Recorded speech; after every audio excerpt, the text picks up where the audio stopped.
Buenas tardes. Estamos nuevamente con el programa Micrófono Ciudadano dentro del movimiento de representación ciudadana.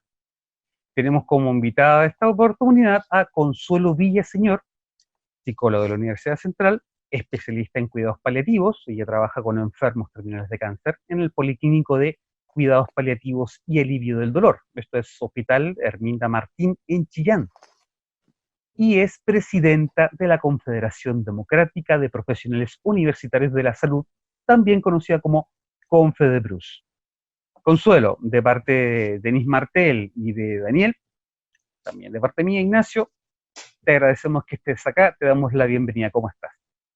Hola, buenas noches.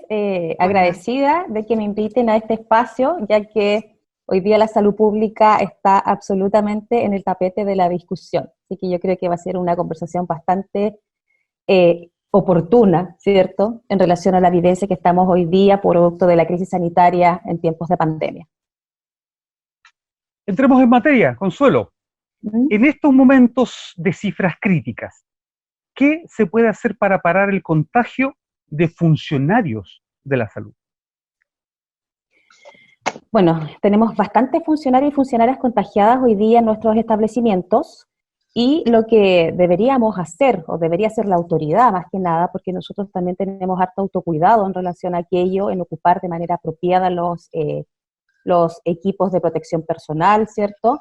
Pero lo que necesitamos hoy día en el fondo es una inyección de recursos, ¿ya? Entregar mayores recursos para poder tener mayores insumos, EPP particularmente, y poder proteger y dar reales condiciones de seguridad a nuestros funcionarios y funcionarios dentro de los establecimientos. Entre paréntesis, EPP es elementos de protección personal, ¿cierto? Exactamente. Estamos acostumbrados nosotros en la cultura hospitalaria a hablar con varios siglas en el fondo. Siglas, sí. Sí, son elementos de protección personal, que obviamente siempre escasean, ¿ya? O sea, hubo un momento crítico cuando estaba todavía crisis en Europa, en Estados Unidos, cuando repitieron de que los aviones no los iban a dejar salir de Estados Unidos, que al 3M le prohibieron, ¿cierto?, despachar elementos hacia Chile por un tema de que la necesidad mundial, ¿ya? Hoy día tenemos un poco más, pero siempre en el fondo hay contención de aquello. Lo que necesitamos en el fondo para que no se contagien nuestros funcionarios son más elementos de protección, condiciones de seguridad, y esas condiciones de seguridad también tienen que ver con protocolos, ¿ya? Protocolos de seguimiento de nuestros propios funcionarios que están contagiados, ¿ya? Hoy día no contamos con protocolos de manera clara ni menos oportuna. Entonces, lo que necesitamos son testeos de salida, por ejemplo. Hoy día tenemos 14 días en los cuales el virus está. A los 14 días te tienen que evaluar para ver si vuelves a trabajar. Lo que nosotros pedimos es un testeo de salida, cosa que de verdad verificar que tú no estás contagiando, porque han vuelto funcionarios nuestros a trabajar que lamentablemente han contagiado a sus pares y han contagiado también pacientes, por esta poca preocupación en el fondo de este protocolo que es tan importante para nosotros, que es protocolo de seguimiento con estos testeos de salida. Hola, ¿cómo estás? A tu juicio, ¿por qué el subsecretario de redes asistenciales, Arturo Zúñiga, no dejó su cargo cuando salió el exministro Mañalich? Bueno, el subsecretario, yo creo que el trabajo del subsecretario es más bien técnico, ¿ya? O sea, el trabajo más político y comunicacional siempre lo asumió el ministro. Entonces, él fue el que pareciera que cometió las mayores equivocaciones y actuó de manera más nefasta, ¿ya? Y lo otro también que yo creo que tiene que ver con que el subsecretario era como un protegido un poco de Mañalich. Yo creo que por ahí hubo algún tipo de acuerdo, algún tipo de acuerdo de que él ponía su cargo a disposición, también por cuestiones políticas en el fondo de cambiar el foco de atención, porque en este minuto Mañalich, o sea, nos damos cuenta de que en realidad el cambio de ministro no ha tenido un cambio radical en el afrontamiento, pero era insostenible también que él siguiera en el cargo. Una persona sorda, ¿cierto?, arrogante, que no escuchaba y que claramente no tuvo estrategias de enfrentamiento adecuadas para esta crisis y esta pandemia. Entonces, al salir él también un poco le da oxígeno al presidente, porque también estaba siendo muy cuestionado, porque el responsable político es él, ¿cierto? Entonces, al final, entre acuerdos de gallos y medianoche, me imagino yo, que sale él, deja al subsecretario como ente técnico, pero con el objetivo también de seguir el mismo lineamiento, ¿cierto?, que tiene el MinSal en el afrontamiento de esta pandemia, lineamiento que viene obviamente por un tema de modelo más estructural, ¿ya? Bueno, eso, y bueno, y nosotros obviamente cuestionamos su continuidad, ¿ya? Lo hemos dicho por todos los antecedentes que nos hemos mostrado por la prensa, el tema de la residencia sanitaria, en temas de que hoy día se cuestiona igual su probidad en la gestión, él refiere y se resguarda con que ha levantado sumario por algunos funcionarios, pero yo creo que las responsabilidades políticas son mucho más importantes, incluso que las técnicas a veces, y para nosotros también él debió haber estado un pie al lado cuando salió el ministro. ¿Mm? Él hoy día en el fondo está trabajando con el equipo del doctor París, desde lo poco que hemos visto al doctor París, ¿cierto? En una reunión, él le dio todo el respaldo al subsecretario, asumió que no era médico, pero sin embargo era una persona idónea dentro de su equipo de trabajo. ¿Mm? Nosotros igual vamos a seguir cuestionando su gestión, claramente, porque encontramos que no ha habido el giro radical que necesitábamos en el fondo para enfrentar esta pandemia, sobre todo con alguien que igual está relacionada con conflicto de interés, ¿cierto? Ya sea por la residencia sanitaria, puntualmente, que fue lo que salió en la prensa. ¿Mm? Claro. Y que creo que fue como un acuerdo por ahí entre gallos y medianoche, como le digo, y para tener un modelo de continuidad en el fondo. Claro. ¿Mm? Efectivamente. Ahora, ¿quién, ¿a quién se le podría entregar, entre comillas, la responsabilidad, o quién podríamos juzgar por ser el mayor responsable del deterioro en las condiciones de la salud física y salud mental de los funcionarios de la salud pública? Bueno, igual esa es una pregunta súper compleja, porque hoy día en el fondo en esta pandemia, en esta crisis sanitaria, lo único que ha venido es a develar en el fondo la precariedad, ¿cierto? Y el desmantelamiento que tenemos en nuestra salud pública, ¿ya? Entonces no podemos culpar a un gobierno hoy día, sino que tenemos que responsabilizar a todos los gobiernos de turno que claramente no han hecho reformas estructurales a nuestra salud pública. Hoy día tenemos un gobierno que no es garante, tenemos un gobierno que es subsidiario, ya que responde a un modelo neoliberal, y que desde ahí, en el fondo, obviamente, nuestros establecimientos estamos trabajando en precarias condiciones desde mucho tiempo, mucho tiempo, y hoy día, más que nunca, en el fondo, se ha venido a develar esta situación. Hoy día, producto de la pandemia, bueno, claramente, en el fondo, los responsables son los gobiernos de turno y el modelo económico. ¿Mm? Esta cuestión, en el fondo, también quedó bastante claro con el inicio de la revuelta, el 18 de octubre, ¿cierto? Que ahí empieza a quedar como en evidencia las precariedades y la falta de derechos que nosotros tenemos, porque cuestiones que debían ser derechos fundamentales, como la previsión, la salud, la vivienda, la educación, en el fondo es un negocio. ¿Mm? Y desde ahí también ligarlo un poco con el afrontamiento de la pandemia, que ha sido tan errada, porque las autoridades han puesto en el fondo una mirada economicista, económica, por sobre la salud y la vida de las personas. Entonces, mientras exista esa mirada, obviamente van a seguir y va a haber un deterioro de la salud tanto física como mental de nuestros funcionarios y funcionarias. ¿Mm? Claro, tendría que ver más con una filosofía que lleva a un método de acción que ha sido en ese sentido un poco negligente. Súper negligente, porque tenemos hoy día, además, un gobierno que además es empresarial, entonces como que arrebata los derechos de los ciudadanos y las ciudadanas. ¿Mm? Entonces tenemos en el fondo que poner el proceso ahí, y bueno, y un tema también que nosotros levantamos como confederación tiene que ver con seguir trabajando en el proceso constituyente, que ahora está como en paréntesis en el fondo producto de todo esto, pero claramente que con el 18 de octubre y luego con el 18 de marzo, que es casual este tema de los 18 parece, tenemos que seguir avanzando en el proceso constituyente porque claramente necesitamos una nueva constitución con un rol del Estado que sea garante, robusto, ¿cierto? Y que asuma en el fondo las necesidades de nuestra población. ¿Mm? Exacto. Consuelo, ustedes han hecho peticiones en base, obviamente, a toda la pandemia, han participado en petitorios y han hecho peticiones directas ustedes, me imagino, en negociaciones con los subsecretarios, con los mismos ministros, etcétera. Pero, ¿cuál ha sido la respuesta durante todo este tiempo del gobierno? O sea, ¿cuáles han sido las respuestas concretas? ¿Les han dicho, sí, lo vamos a hacer, no, no lo vamos a hacer, sí, lo estamos pensando? ¿Sucede algo? Mira, como para hacer un poquito de historia, nosotros hace un par de meses nos reunimos todos los lunes con el subsecretario, 13 sindicatos de salud, ¿ya? Con Zúñiga. Sí, el subsecretario Zúñiga. Y él trabaja con su equipo de asesores y bueno, y además todos son ingenieros, son abogados y no hay nadie del área de la salud. Esa es otra cuestión también que sí. no se trata de cuestionar a la gente por su profesión, pero si estás a cargo de una cartera, ¿cierto? Sería importante tener por lo menos un asesor que entienda más del tema. Y no que cuando alguien te pregunte por algo, no sé, puntual, no sé, una cánula, algo, tengas que estar como revisando tus apuntes para saber qué te están preguntando. Ya, bueno, esa cosa es como aparte. Claro que hemos levantado petitorios, nosotros como Confedecruz, incluso en una asamblea con nuestros dirigentes, pusimos en qué íbamos a centrar nuestra atención hoy día, ¿ya? Porque obviamente las negociaciones hoy día son diferentes a las negociaciones que teníamos antes. Hoy día tenemos una urgencia. Entonces, toda nuestra energía iba a estar puesta en las condiciones de seguridad y salud de nuestros funcionarios y funcionarias, ¿ya? Y algunas cuestiones también que tenían que ver con no arrebatarnos derechos ya adquiridos. Entonces, hemos tenido respuesta, o sea, se ha avanzado en algunas cuestiones, como en algunos protocolos que han sido tardíos, ¿cierto?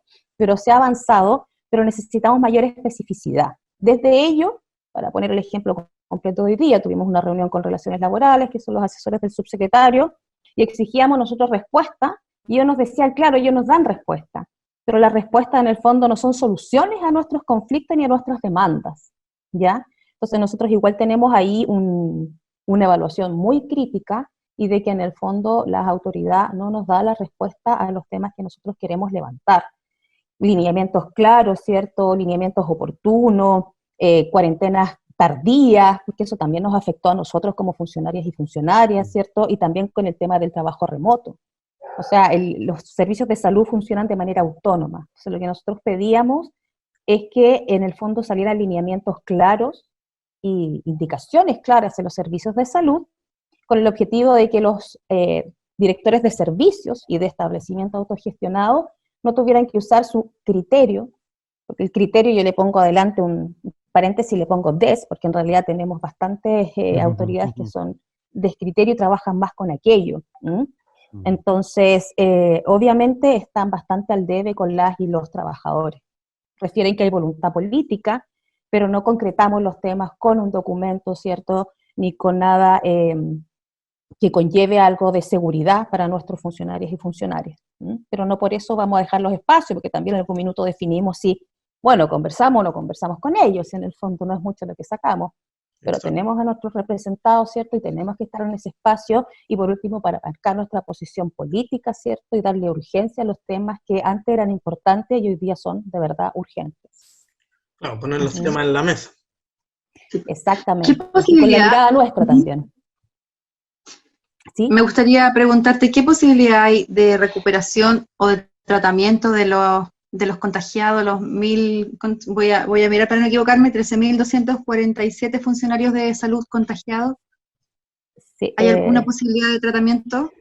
Bueno, las posibilidades de tratamiento son lo mismo que tiene la población en general, ¿ya? Bueno, y comentar además de que esa cifra hoy día ya varió, ya no son 13.247, ya son 13.857, y que además acá contempla solamente a los funcionarios y funcionarias de atención primaria y a los que trabajamos en hospitales y servicios de salud, secundaria y terciaria. ¿No tienen un lugar, un sector habilitado para ellos? O sea, es los mismos sectores que la población normal. Sí, los mismos. Lo que estamos hoy día trabajando, porque se tiene que hacer cargo de esto en el fondo las mutualidades, que las mutualidades ustedes saben que está el ICER y también mutualidades privadas, y también que es lo que les comentaba adelante, producto de la falta de protocolos, en el fondo no dan abasto. Tenemos un caso centinela en un hospital emblemático donde hay casi 2.000 funcionarios contagiados en el Sotero del Río, y ahí, por ejemplo, llegó una socia nuestra a trabajar un día porque se le acababan sus 14 días, estaba con un poco de fiebre, la mutualidad no quiso atenderla, vuelven al hospital, trabaja medio turno, luego conseguimos que la atiendan, y resulta que todavía tenían una neumonitis, producto del COVID. Entonces estamos en el fondo, y nosotros, mira, no pedimos privilegio, pero obviamente la atención debe centrarse en las y los trabajadores, que somos los que tenemos que dar atención a la población hoy día, y tenemos que atenderlo además sano, porque no podemos ser foco de contagio. Teníamos hospitales en los cuales, por ejemplo, había en pediatría niños aislados, y niños aislados, y de repente se hacían testeos preventivos, y los niños, algunos marcaban positivo, y no habían tenido visita de sus padres, de familiar, nada. Entonces, ¿quiénes los contagiaban? Los mismos funcionarios, producto de esta poca prevención de los testeos y todo. ¿Mm? Entonces, Bueno, también varios salen falsos negativos. exactamente, hay que tener harto cuidado con el tema de los testeos también. Entonces, los test rápidos, por una parte, que los quisieron levantar no tienen la evidencia, porque estos mismos falsos negativos, y tampoco los PCR, que es como el examen, ¿cierto?, más contundente, no quieren aplicarlo a la salida porque siguen marcando positivo unos días más, una semana, y en el fondo si marca positivo eso quiere decir que no podemos ir a trabajar, entonces también nos necesitan trabajando. ¿Mm? Pero bueno, la idea es centrar la atención en los y las funcionarias, ¿cierto? Y hoy día no tenemos ningún privilegio o algo especial para atendernos, más que nuestras propias unidades de atención de cuidado, ¿cierto? En los hospitales, que no todos los hospitales también tienen. ¿Mm? El tema de la enfermedad laboral también, que el COVID para los funcionarios de salud, ahora También conseguimos debe ser considerada, laboral, pero también lo que pedimos ahí es cuál es el alcance. Nosotros pedimos que sea decretada enfermedad laboral, pero per se, porque la trazabilidad también del virus se perdió. Entonces, debería ser a cualquier funcionario que le dé COVID, independiente de dónde se contagió, porque ya ni siquiera sabemos dónde fue, debería ser enfermedad profesional. Eso también lo estamos viendo, en el fondo, mejorar aquello, porque ya fue un logro el que fuera enfermedad profesional. Así que ahora hay que ver los alcances hay que de eso. entenderlo. Sí, exactamente. Ahora, con estos funcionarios que están contagiados, ¿cómo ha funcionado el tema de los reemplazos, de las licencias médicas? ¿Cómo ha resultado más o menos esto? Bueno, los reemplazos son sumamente importantes, pues Denise nos preguntaba por las cifras, ya casi 14.000, y a eso hay que ir sumándole los que se van en cuarentena, los que están en teletrabajo, y los establecimientos tenemos que seguir trabajando de la misma forma. Hay 3 formas de contratos, ya desde la parte como administrativa para comentarles. Una es a través de honorarios, ¿cierto? Otro es a través de código de trabajo, que es como las empresas privadas cuando contratan así, y también compras de servicio. El tema de compra de servicios, bueno, ustedes saben que es un negocio para la salud y un tema de lucro, porque no es que tú como psicóloga, en este caso como yo, me van a contratar de manera individual, sino que son empresas en el fondo, ¿ya? Entonces al final, como hoy día el gobierno nos está escatimando un gasto para poder paliar esta crisis, las empresas también, ahí viene como el negocio, un poquito, a lo mejor es legal, pero ilegítimo desde nuestra mirada, y comienzan a hacer negocio con la necesidad de la gente, ¿ya? Los conflictos que ahí tenemos, aparte del tema contractual, ¿cierto?, tienen que ver primero con que hay pocos profesionales disponibles hoy día, ¿ya? Siempre se había hablado, ¿cierto?, de que hay muchos profesionales de la salud, de hecho, una de las carreras que más se estudia, pero hoy día comprenderán que con 14.000 contagiados y las otras variables que yo les daba, todo se hace insuficiente, ¿ya?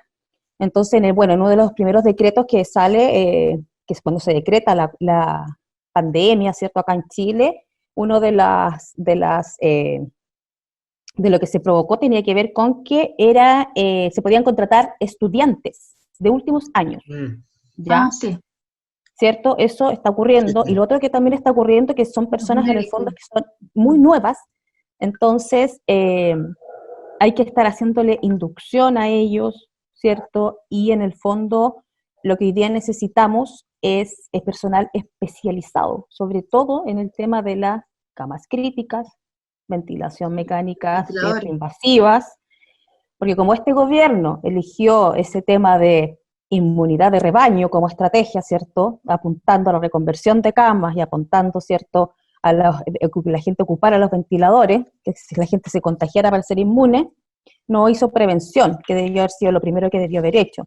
Entonces, la dificultad que tenemos también es que llegan personas profesionales y profesionales que no, que les cuesta en el fondo, que no son especialistas. Entonces eso también es un riesgo para nosotros como trabajadores y trabajadoras, porque podemos llegar a cometer algún error, y obviamente que nosotros vamos a tener la responsabilidad administrativa por ser funcionarios públicos de salud, y también para la población, de que también podamos cometer errores con ellos. Así que también ahí hay que estar con harto cuidado. El tema de los reemplazos, que obviamente se van a seguir necesitando también más adelante. y sobre todo hoy día, de que además tenemos suspendidas nosotros las feriados legales y los permisos administrativos, ¿ya? No tenemos derecho a aquello. Entonces lo que estamos pidiendo es que las personas que están hoy día con estos contratos de refuerzo o reemplazo pudieran quedarse más allá de, entre comillas, la crisis en el fondo, para que luego den la posibilidad a nuestros funcionarios que están haciendo turnos extenuantes, ¿cierto?, para que puedan tomar sus feriados legales y sus días administrativos. Consuelo, mira, tú pronto, si nos sigues a nosotros en nuestro canal de YouTube, esperemos que así sea, pronto vas a poder ver la entrevista que nosotros le hicimos al presidente del Colegio de Psicólogos de Chile, Pedro Acuña Mercier, ¿ya? Y exploramos la posibilidad de una pandemia de otro tipo, que es la pandemia de salud mental entre los funcionarios de salud pública. Una pandemia específica de ellos. O sea, ¿tú crees, es consistente este peligro? ¿Tú piensas que se puede dar? Porque sabemos que hay muchos casos, hay muchas licencias médicas de funcionarios que no han resistido el estrés. Sí, o sea, completamente de acuerdo con el colega, la psicóloga. Sí, o sea, claramente que sí, va a ser un riesgo para tanto los funcionarios como también para la población en general. O sea, hoy día tenemos en equipos de salud que hay algunos funcionarios que tienen tal nivel de ansiedad o miedo de atender a pacientes que no pueden hacer procedimientos, por ejemplo. Esta persona del equipo los hace. Ya, para nosotros el tema de la salud mental es sumamente importante en nuestra confederación y hicimos un estudio, ya, porque hoy día lamentablemente la salud se divide en física y mental, que es una contradicción tremenda, que nosotros somos un ser humano completo, entonces debe ser salud integral. Te va a llegar el día en que hablemos de salud y va a estar incorporado el tema de la salud mental. Y nos dimos cuenta que, claro, el desgaste que estaban teniendo nuestros funcionarios y funcionarias, entonces como confederación, nosotros tenemos representatividad en 10 servicios de salud del país, ¿ya? Casi todos los de la región metropolitana, de los 6 servicios de la región metropolitana, en la quinta región y en Ñuble. Entonces, como confederación tomamos la definición de poder hacer una investigación en relación a qué pasaba con la salud mental de nuestros asociados y asociadas. Y hicimos un estudio, ¿ya? Hicimos un estudio que mide en el fondo el nivel de estrés laboral, el desgaste emocional, la despersonalización y la eficacia, en el fondo, de ser profesional, o sea, como yo me veo enfrentado a mi labor todos los días, y tuvimos unos resultados bastante complejos, o sea, y este tema, esta evaluación la hicimos entre el 15 de abril y el 15 de mayo, ¿ya? Entonces ahí ya teníamos a funcionarios y funcionarias que estaban absolutamente desgastados emocionalmente, ya todavía no caían en el área de la despersonalización, pero sí desgastados, ¿ya? Y esto obviamente que tenía que ver con un contexto de vulnerabilidad que estábamos viviendo en los hospitales en ese momento y que lamentablemente no ha cambiado hoy día, sino que se ha puesto más crítico, ya que tiene que ver con los EPP, por ejemplo, que son insuficientes, con poca capacitación. Disculpa que te interrumpa, pero igual me parece importante que si pudiéramos ahondar un poco en el concepto de despersonalización. Despersonalización es cuando tú empiezas a hacer como una evaluación negativa de ti misma, ¿ya? Entonces no empiezas a responder de la forma adecuada o a tener el desempeño, ¿cierto?, necesario para poder atender a tus pacientes, ¿ya? Esto incluso nos puede llevar hasta ideas suicidas en algunos casos extremos, ¿ya?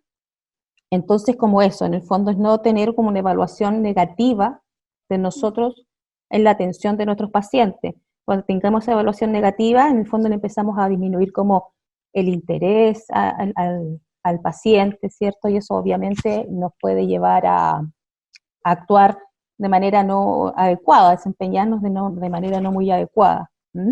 Claro. Entonces, en el fondo, ¿sí?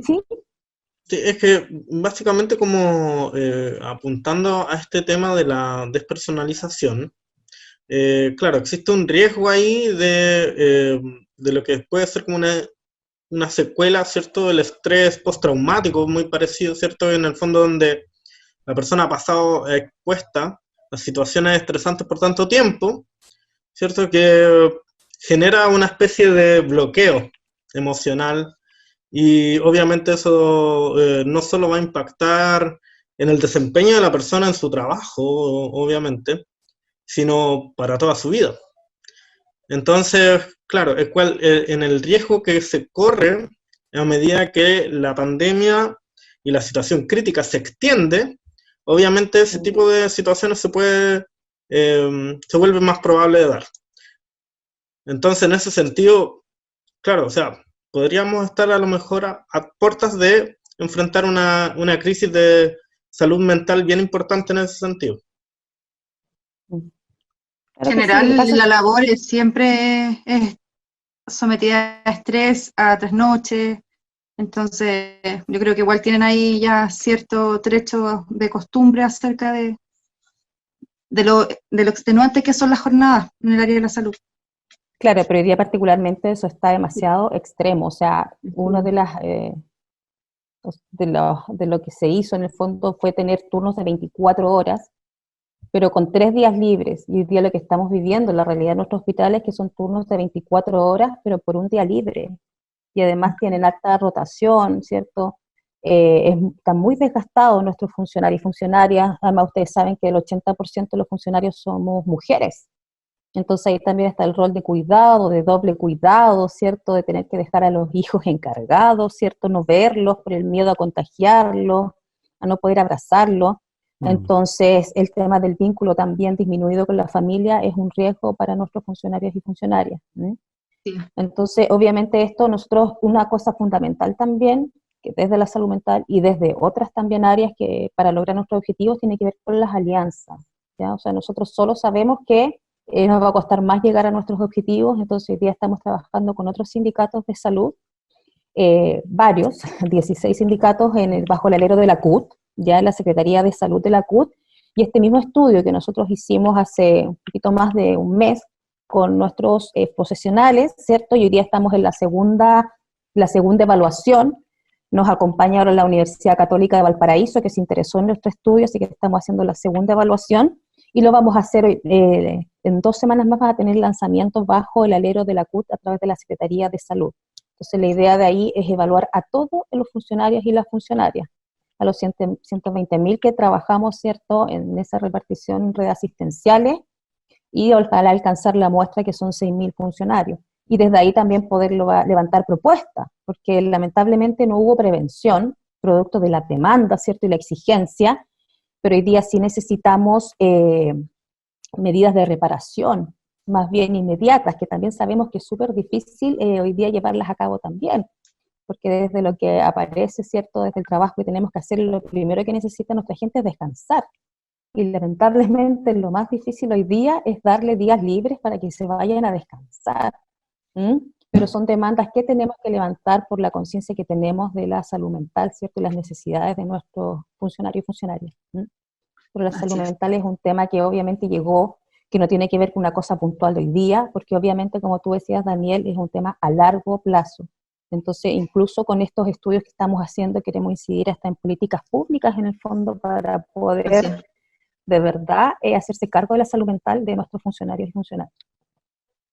Así es, sí, pues ya venían sobreexigidos todas las personas, los trabajadores de la salud, y esto viene a redoblar eso. Pasando a otro tema, sí, mira, nos interesaría preguntarte acerca de las acusaciones que hay de enriquecimiento ilícito de algunos funcionarios, altos funcionarios del servicio de salud. ¿Has sabido algo tú? ¿Tienes alguna opinión acerca de ello? Bueno, lo que un poco conversamos en la pregunta anterior, claro, o sea, igual han ido haciendo como negocios, ¿cierto?, que a lo mejor no son tan fuera de la ley, pero sí que los vemos nosotros como absolutamente ilegítimos, ¿ya? O sea, incluso han bajado algunos negocios, esto tiene que ver con las residencias sanitarias. Hoy día mismo salió en el mostrador, entiendo, un reportaje que habla de las residencias sanitarias fantasma, o sea, que estaban contratadas y no existían. Ah, no ¿ya? existía. Y otro tema también que tiene que ver con que se hacen negocios entre los mismos familiares, ¿cierto? Y desde ahí también está involucrado también el subsecretario Zúñiga, y desde ahí también les comentaba de que es el cuestionamiento hacia él, ¿ya? Claro que nosotros hemos sabido de aquello y hemos hecho también denuncias y preguntas, ¿cierto?, para que pueda pronunciarse, por ejemplo, la Contraloría General de la República, para que lo puedan investigar a él, y obviamente también hemos hecho algunas otras acciones judiciales, ¿ya? Porque hay contratos millonarios detrás, ¿no? O sea, producto del sistema hoy día, es lamentable que estén haciendo un aprovechamiento de la crisis sanitaria para seguir haciendo negocio y seguir profundizando su ideología. Eso es casi vergonzoso, es antiético, ¿cierto? Es poco moral, y claramente que va en contra de todos nuestros principios como dirigentes, y vamos a denunciar, ¿cierto?, en todos los espacios que sea necesario para encontrar a los responsables. En el fondo es la plata pública que se va, ¿cierto?, a las arcas privadas, como siempre lo han hecho en este país, sobre todo en salud. ¿Mm? Justamente, sí. Bueno, básicamente quería consultar, ya pensando en que la pandemia pasó.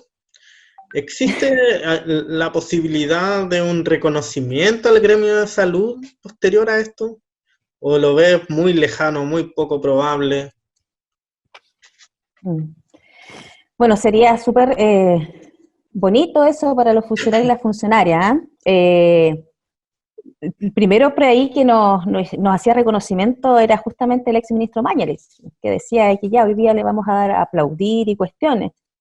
Otros conceptos también que son bastante importantes recalcar es el tema de que que nos tratan como de superhéroes, ¿cierto? Que estamos en la primera línea y una serie de cuestiones. O sea, desde ahí comentarles que somos sujetos de carne y de hueso comunes y corrientes, y que necesitamos, ¿cierto?, nuestros escudos, así como usaban los caballeros antiguos. Nosotros necesitamos nuestros elementos de protección personal, necesitamos condiciones de seguridad para seguir trabajando, ¿ya? No somos superhéroes.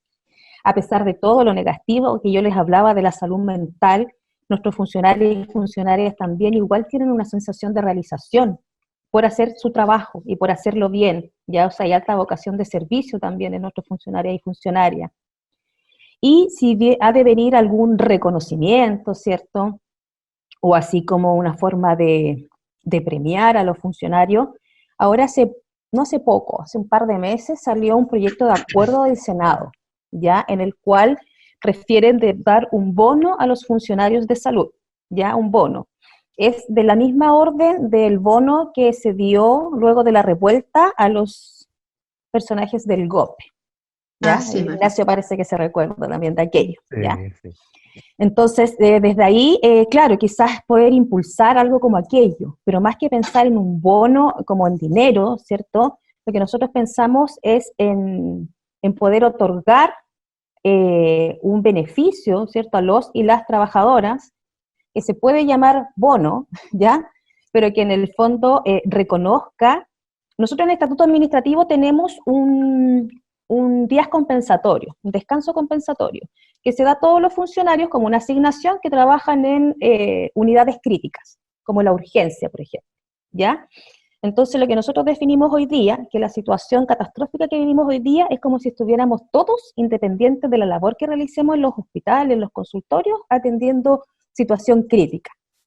Entonces apelar a eso mismo, apelar a que tengamos esa como asignación, ¿cierto?, que puede ser llamada bono, por hoy día estar dando la cara en los y las establecimientos para atender a la población, y poder optar a tanto días compensatorios, que pueden ser 10 días, o si la persona o el funcionario lo quiere traducir en dinero, que se traduzca en dinero, Ah, ¿ya? estupendo, Pero buena eso en el idea. fondo que sea como un bono universal para todas y todos, porque este bono que sale del Senado también tiene cortapisa, solamente con un corte de dinero, ¿cierto?, para ciertos estamentos.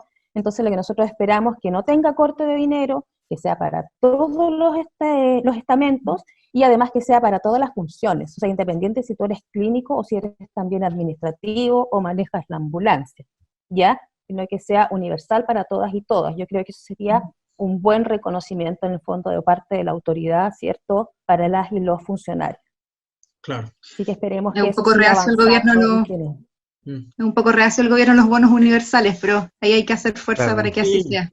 El gobierno Y es bueno, súper reacio a sí, eso porque en el fondo, igual yo creo que esto de asumirlo con una mirada economicista y proteger a los poderosos y a los privilegiados, ¿cierto?, por sobre la vida de las personas, o sea, está claro, si el gobierno hubiera tomado medidas económicas bastante más agresivas.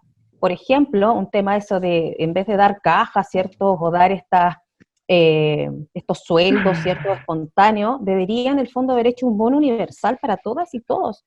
Si día independiente de tu trabajo, si era estable, lo perdiste, no tenías ahorro, estás en las mismas condiciones de un trabajador informal. O sea, el Estado debió haber hecho, no sé, impuesto a los súper ricos por una vez en la vida, ¿cierto? Que no les van a Ya. hacer ni absolutamente cosquillas, ¿cierto? Pero no Mm. toman esas medidas agresivas, o sea, dejar de pagar los servicios básicos. Y el gobierno lo único que hace es seguir endeudándonos a todas y todos. O Entonces sea, esa cuestión también la vamos a denunciar siempre. Hay otros presidentes que claramente tuvieron bastante mejores resultados al enfrentar esta pandemia, aunque se arriesgaron quizás a una recesión, ¿cierto? O a otras situaciones, pero la vida no tiene precio. no tiene No precio. tiene La absolutamente recesión viene de precio. todas maneras. Sí. Y Chile es un país absolutamente rico, tenemos mucha plata, pero está absolutamente mal distribuida y eso queda en evidencia hoy día más que nunca. Ahí me Hay que hacer emocioné una mucho por reforma no solo del sistema de pensiones, una reforma general. Claro, o sea, las pensiones, las AFP deberían terminar, ¿cierto? Y escuchar a este movimiento No Más FP, que habla de un sistema solidario, tripartito, ¿cierto? Que de verdad va a dar respuesta. Pero por eso hay que seguir trabajando por la nueva constitución, porque necesitamos una nueva constitución para una nueva salud. Sí. Consuelo, te quiero Sí, traer Ignacio. algo súper contingente, o sea, de ahora, casi de hoy día. Se está ya no rumoreando, si ya hay casi algunas certezas de que se quiere terminar la cuarentena en algunos sectores del país. ¿Ya? Como tú comentaste en algún momento, quizás en el sur podría ser. Aysén. ¿Qué Sí, opinión ahí te sí, merece? Claro, ¿qué opinión te merece este posible término de cuarentena en estos momentos? Bueno, antes de responder esa pregunta, no puedo contextualizar el Dale. tema. Yo soy de Ujú. Ñuble, ustedes saben, en Ñuble nosotros tuvimos el primer brote.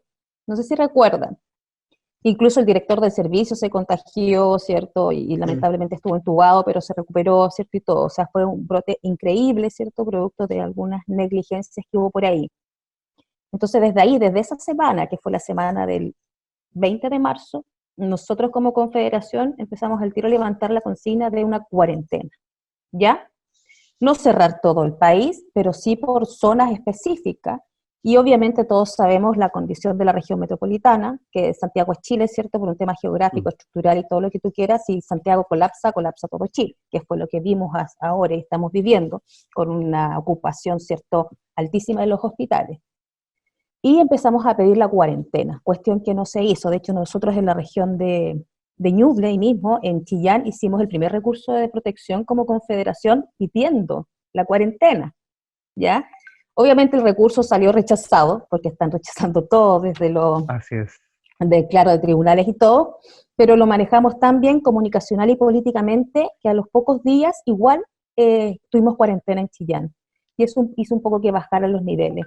Entonces nosotros claramente que estamos de acuerdo con la cuarentena, hablamos con las autoridades en ese momento diciéndoles lo mismo, o sea, no es que seamos adivinos ni nada, pero obviamente que si no se tomaban medidas más agresivas, esta cuestión iba a seguir avanzando a pasos agigantados, que fue lo que ocurrió, ¿ya? Entonces, bueno, las cuarentenas obviamente no toman la definición por el tema económico también que hemos venido conversando hoy día nosotros acá, y nos parece nocivo, aberrante, terrible que hoy día nuevamente partan con la misma definición, ya que hace un par de meses en el fondo se equivocaron hablando de la nueva normalidad, del ministro antiguo, ¿cierto? Salió un reportaje esta semana que se invirtieron 130 millones de pesos para una campaña comunicacional para hacer retornar, ¿cierto?, los funcionarios públicos de nuevo a sus trabajos, lo cual es absolutamente arriesgado. Entonces, lo que nosotros le pedimos a la autoridad, y se lo pedimos concretamente en la reunión del lunes, es que no vuelvan a cometer el mismo error que cometieron hace un mes y medio atrás. ¿ya? Y hoy día nos encontramos, ¿cierto?, con estas declaraciones del ministro París. Entonces, parece absolutamente contradictorio, como que vamos a volver a lo mismo de antes, como un déjà vu. Claro. Y es terrible, porque lo único que nos va a llevar es a otro caos más, porque la gente va a volver a hacer su vida normal y van a empezar a aumentar los contagios. Entonces, la verdad, yo no sé a dónde nos quiere llevar este gobierno con sus mecanismos de afrontamiento. Pero rechazamos Consuelo. absolutamente de volver a la normalidad y levantar cuarentenas en lugares donde todavía no se puede. Exacto. Se veía venir con varios anuncios de que habían pequeñas mejoras, y bueno, ahora lo que con las dos comunas o 2 regiones que quisieron levantar la cuarentena. Claro, y además que los académicos, y mismo Ignacio nos refería hace un rato atrás, que este ministro tampoco escuchó a nadie, llegó, indica, sin escuchar a los expertos, cuestión que fue criticado mucho por aquello Mañalich también. Claro, la más práctica. Claro que sí. Consuelo, nosotros bueno, yo te lo comenté antes, nosotros tenemos una modalidad bien especial en la tercera parte o final de nuestro programa, que llamamos el bonus track, que ya se ha transformado en una tradición, todos han pasado por ahí, que se define como una serie de nombres o conceptos que nosotros te vamos a ir diciendo y tú nos tienes que decir lo primero que se te venga a la cabeza, sin pensarlo mucho, o sea, sin hacer trampa. Lo primero que salte y que salga en la garganta, tú nos lo dices, en las palabras que tú quieras.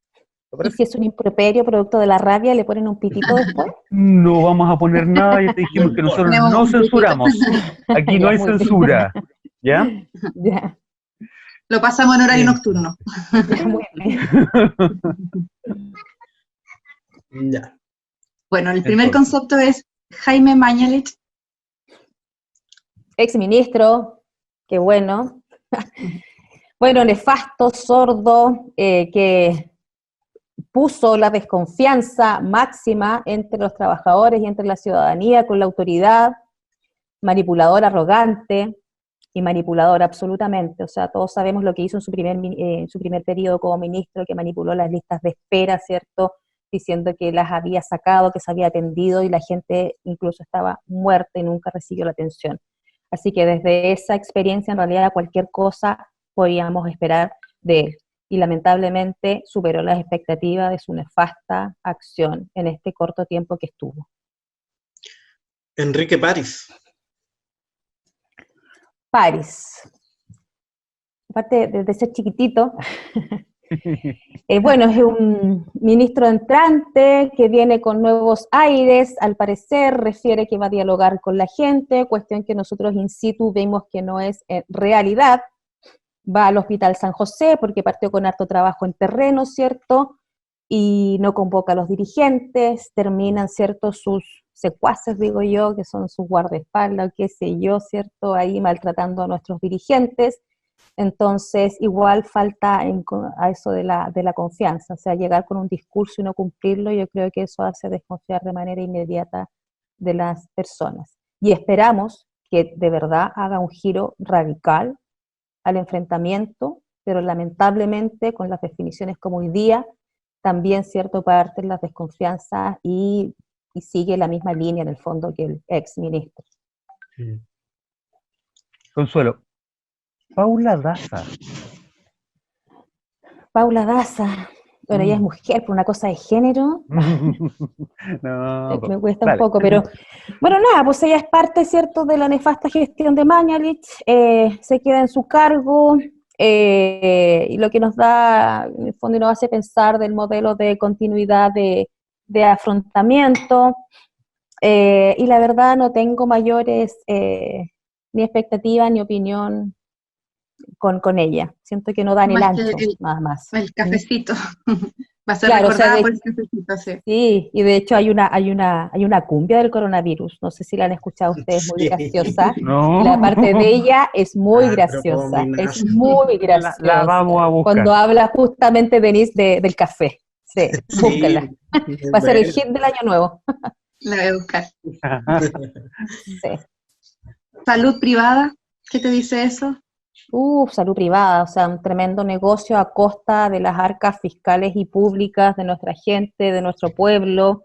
La salud pública atiende al 80% de la población, la salud del 20%, el PIB que le dan a la salud pública, ¿cierto?, es el mismo que le dan a la privada, y desde nuestras platas se va mucho a través del arancelismo, ¿cierto?, comprando servicios, sociedades médicas, obviamente fundadas en buenas intenciones para poder atender a la gente, pero que claramente no dan el ancho y se sigue empobreciendo la salud pública.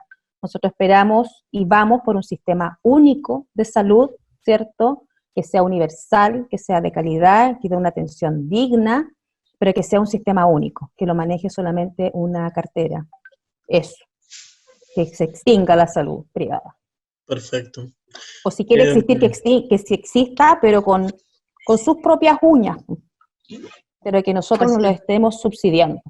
Basta ya de aquello. Empobrecen cada vez más al sector público. Y por eso hoy día estamos enfrentando la pandemia en la forma que lo estamos haciendo. Claro, claro. Bueno, ahora toca el turno con GES.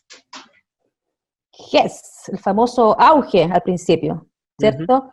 Originalmente auge. Originalmente, ese fue un invento de un gobierno socialista, si mal no recuerdo, por ahí por Lagos, ¿cierto? Y que bueno, que en el fondo nunca fue la solución. Yo creo que vino solamente a acrecentar el negocio y el lucro en la salud. Porque ahí, como lo mismo cuando preguntas de la salud privada, en el fondo ahí estaba como el argumento justo para poder traspasar las platas de nosotros, porque no damos abasto en lo público a los privados para que se hagan cargo de la salud de la población, ¿ya? Por ejemplo, una operación de vesícula que no somos capaces de atender en nuestro hospital, si fuera GES, ¿cierto? La tenemos que mandar a la clínica, FONASA a nosotros nos paga 100.000 y FONASA a la clínica le paga 500.000, ¿ya? Entonces el GES solamente sirvió para aquello, para profundizar esta salud que hoy día tenemos, que es de primera y de segunda clase, porque se atiende a ricos y pobres, y eso debe terminar con un sistema de salud único. Me acordé, voy a hacer un paréntesis, me acordé de una cosa, fui a la clínica, la que está en Pío Nono, no recuerdo ahora el nombre, la que está ahí en Pío Nono, frente al Mapocho. La Santa María. La Santa María. Y había un cartel que decía una tarifa si uno llegaba desde las 8 a las 5, o otra tarifa si era a las 5 a las 9, como si uno eligiera cuándo enfermarse o cuándo accidentarse. Era como muy ridículo. Es un negocio y así son los negocios. Así. Por atenderte un feriado, por atenderte después de cierta hora, por atenderte si tenés más de cierta edad, o sea, es un tremendo negocio que obviamente nosotros los trabajadores y las trabajadoras a través del sindicalismo luchamos para poder erradicar. Ahí todo nuestro apoyo. Sí, Consuelo, claro. Residencias sanitarias. Bueno, eso surge como una necesidad, ¿cierto?, para la población, también para los funcionarios, porque lamentablemente tenemos mucho hacinamiento en nuestro país, hacinamiento, ¿cierto?, mucha pobreza, y obviamente era una necesidad para poder despejar, ¿cierto?, los focos de contagio, pero lamentablemente también termina siendo un negocio y una vergüenza. O sea, vemos cuando se enferma el alcalde Lavín y se va a una residencia sanitaria, versus cuando en un departamento, en una estación central, que viven, no sé, 3 familias de migrantes, ¿cierto?, que los dejan ahí o que los trasladan a otras residencias sanitarias que también hoy día tenemos de primera y de segunda clase. Entonces, algo que surge como una necesidad de la población, ¿cierto?, desde la epidemiología para poder controlar de mejor forma esta pandemia, al final se desvía de igual y termina siendo un negocio. Y seguimos en lo mismo de siempre, o sea, los privilegiados de siempre, ¿cierto?, y dándole una mirada economicista a esta realidad, lo cual es lamentable.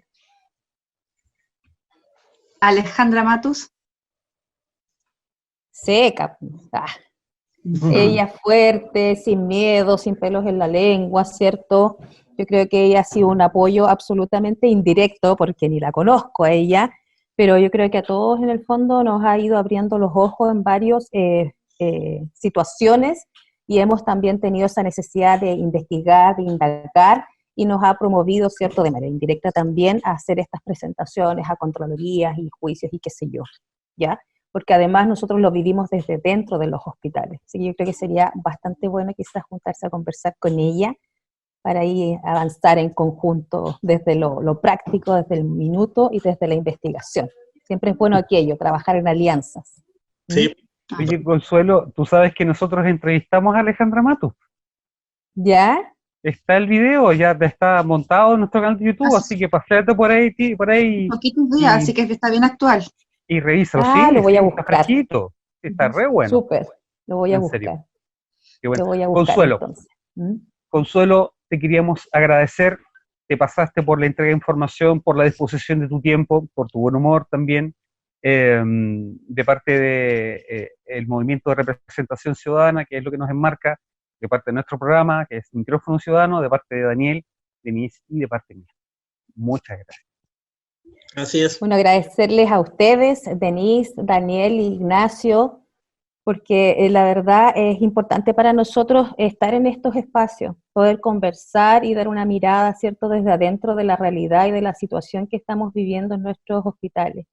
Y también comentarles de que no vamos a decaer, vamos a seguir adelante, vamos a seguir exigiendo, vamos a seguir denunciando y vamos a seguir trabajando en nuestros hospitales y peleando por las mejores condiciones para nuestros funcionarios y funcionarias. Y por una nueva constitución. Así es. Sí. Esperamos. Por el apruebo. Gracias. Sí, claro que sí, por el apruebo. Sí. Gracias, Consuelo. Gracias. Consuelo, Oka, muchas gracias. y gracias a todos y todas, Que estés muy cuídense bien. mucho y cualquier Igualmente. cosita ahí conversamos, ¿ya? Por supuesto. Gracias por la invitación. Que Chao. estés muy bien. Chao, Chao, chao. Consuelo, que estés bien. Chao. Chaito. Chau, chau.